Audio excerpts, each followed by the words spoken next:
In this edition of Unboxed, we'll be going back to 1990 to take a look at this imported box set from Metallica, covering the non-LP releases from 1984 to 1989, plus a live EP exclusive to the set. So, if you're already sick of seeing videos on those Walmart reissues, then definitely stay tuned. What's in the box? So the box set we're going to talk about is called The Good, The Bad, and The Live, the 6.5-year anniversary box set. Pretty interesting anniversary to celebrate, I guess. I believe this is also Metallica's very first box set. If it isn't, please let me know in the comments, but pretty sure it is. A few additional facts about this box set. It will be 6 records spanning 21 tracks. It'll be 13 studio and 8 live. Well, 8 live if you count the fact that 2 of those so-called live tracks that are on the first single I'm going to show you momentarily are actually fake live tracks. Also, this was released by Vertigo on May 7th, 1990, so you won't be seeing any Music for Nations or Elektra disc labels here. Also, a fun little quote from Lars Ulrich here on the box set. The record company will argue that there are people who are into collecting different versions and shaped discs and shit, so why wouldn't we make it available to people who are interested in getting this stuff? Anyway, the idea of this box set crap came up, and well, we decided to go along with it. So there's your glowing endorsement of that, I guess. So with that, let's get to the box. Just wanted to start with a shot of the front of the box here. I'm not really sure how I picked this up. I got it back in 1990 when it was new, and it's in pretty good shape for 30 plus years, I'd say. Also, the logo's pretty interesting. It looks like Pusshead did it, but I can't confirm that. We'll talk about Pusshead a little bit later on, but that's the cover. All right, let's take a look at the first single. All right. Start things off with Jump in the Fire. This was originally released on January 20th, 1984. The cover art's a segment of a painting by British fantasy illustrator Les Edwards. It originally appeared in its full version on the cover of The Devils of D-Day by Graham Masterson, who's also a Brit, by the way. Brits are all over this, it seems. This is a UK release, so that kind of makes some sense. There's the back for you. You might also know that there is another single that's kind of similar to this. That would be the Whiplash single. That was for the US. This one was for the UK. Whiplash single basically just has Whiplash in addition to these 3 tracks. And give you a quick look at the vinyl here. As I said before, it is on Vertigo. There you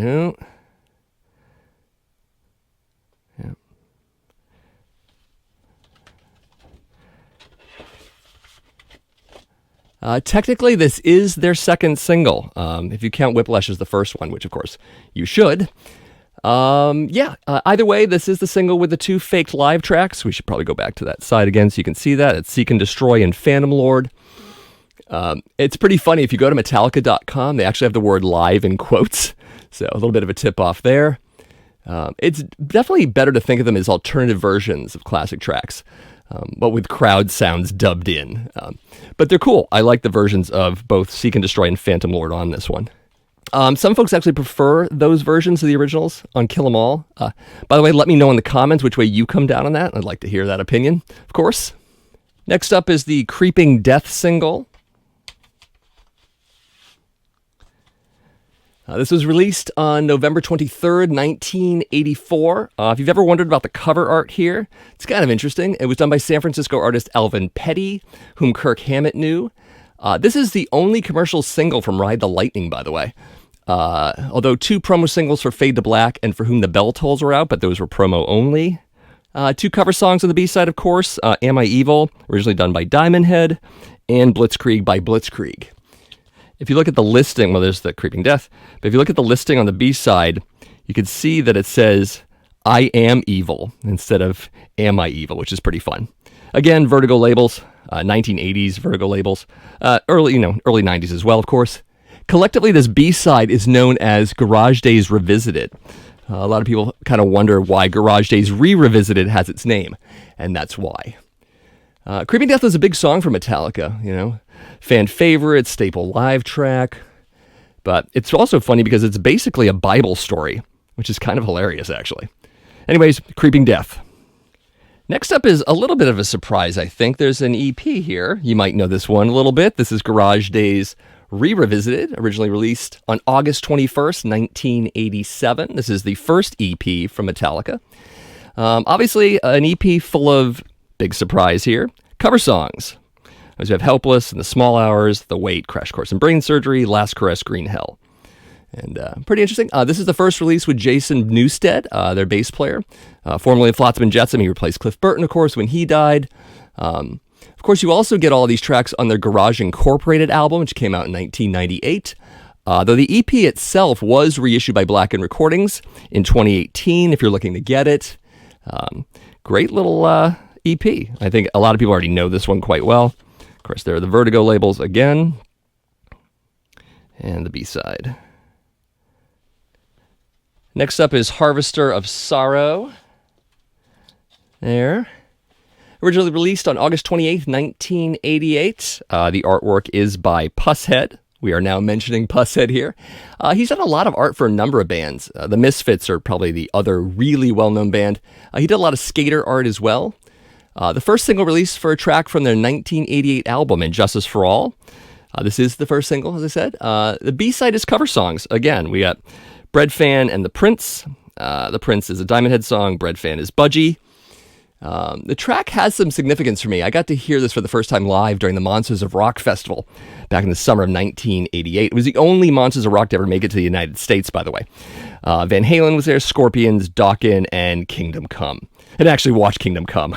I tailgated in the parking lot while they played. And I only stayed for one track for Van Halen because it was Van Hagar and all of that. Anyways, the single also came out a week before the album did. So it was really cool to hear this early material before Injustice came out, hear it live. So take a quick look at the vinyl, of course. The labels are a little different, more custom labels here. See that? And then nice pictures there. Next up is the single for One. One was kind of a big song for this band, obviously. This was originally released on January 10th, 1989. Artwork also by Pusshead. And this was the third single from Injustice for All. Now, of course, I say that. You might notice that I didn't name the second single yet, and it's not here in the box set. I'll be discussing that afterwards, so definitely stick around for that. Another big song for the band, as I said. This was also their first music video. And there are two live tracks here, For Whom the Bell Tolls, as well as Welcome Home Sanitarium.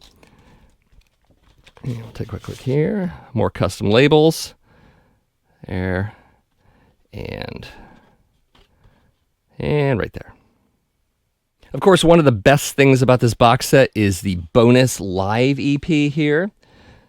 It has 3 tracks, Harvester of Sorrow, One, and Bread Fan. Well, I say 3 tracks because there's actually a hidden track on here. It's funny, the story goes as such. I was DJing in college radio, and I was playing this particular record. I believe I was playing probably Bread Fan. I can't remember, whichever song is on the B-side. Let's just take a look at that. So yeah, it was Bread Fan, and Bread Fan's listed here as just on its own. But there is a bonus track, and the funny thing is that I didn't know that, and I was queuing up this record to hear. I was queuing up the next record, rather. This song had run out, and over the monitors, I heard a crowd coming back up, and I was like, what, another song? And then all of a sudden it kicked in, and it's Last Caress. So, pretty cool surprise there. Hidden track. Kind of fun. There's about 15 seconds of silence between Bread Fan and Last Caress. So, there you go. Anyways, there are also a pair of 2021 unofficial vinyl releases of this particular show. This is Seattle 1989, by the way. The vinyl release is called Seattle 89, volumes 1 and 2 respectively, because it's released in 2 record sets. Released by a label called Detonate. So if you're interested in finding that, there you go. Pretty cool. This was recorded live at the Coliseum in Seattle, Washington, August 29th and 30th, 1989. At the time, it was new to the box set, but now, of course, you can get it in other sources, as I just said. Anyways, there you go. Live EP from Metallica. Another big surprise in this box was the poster. I didn't see it coming. I was like, oh, cool, we get something else. I did hang this poster up back when I first got it, so there are some holes in the sides, but there it is, the 4 of them. Lars being expressive, as he always is. But cool little poster, definitely. And just so you can get a good look at the track listing here on the back. Very cool. Great box set. So that's my unboxing of the Good, the Bad, and the Live, the 6.5-year anniversary 12-inch collection by Metallica. If you're looking to get your own, they go for about $150 and up on the used market. The used market, of course, because this box set is long out of print. Also, regarding a couple things you might have been expecting in this box set. First of all, the Eye of the Beholder single isn't here, basically because that's a US single and this is a UK box, so you're not going to get it here. Also, the Master of Puppets single isn't here. That was a French single and it was in 7-inch only, so it doesn't make sense to have it here. But I got to tell you about the Eye of the Beholder single missing in this box. It's kind of an omission. I mean, they could have gotten the licensing, I would assume. It was a big single, it was a big song for the band, and it's just kind of a glaring omission in this box set, so I would have liked to have seen it here. So let me know what you thought about this box set, and if you already have one, if you're thinking about getting one, what your favorite item in the box was, definitely let me know all of that and anything else relevant in the comments below. Of course, if you dug this video, definitely give it a thumbs up. Also, share the video with some of your friends. I'm sure you know a few Metallica fans out there. And of course, subscribe to the Accusation Network if you haven't already done so. The Accusation Network is my channel. It is for metal vinyl collecting. I do videos once or twice a week.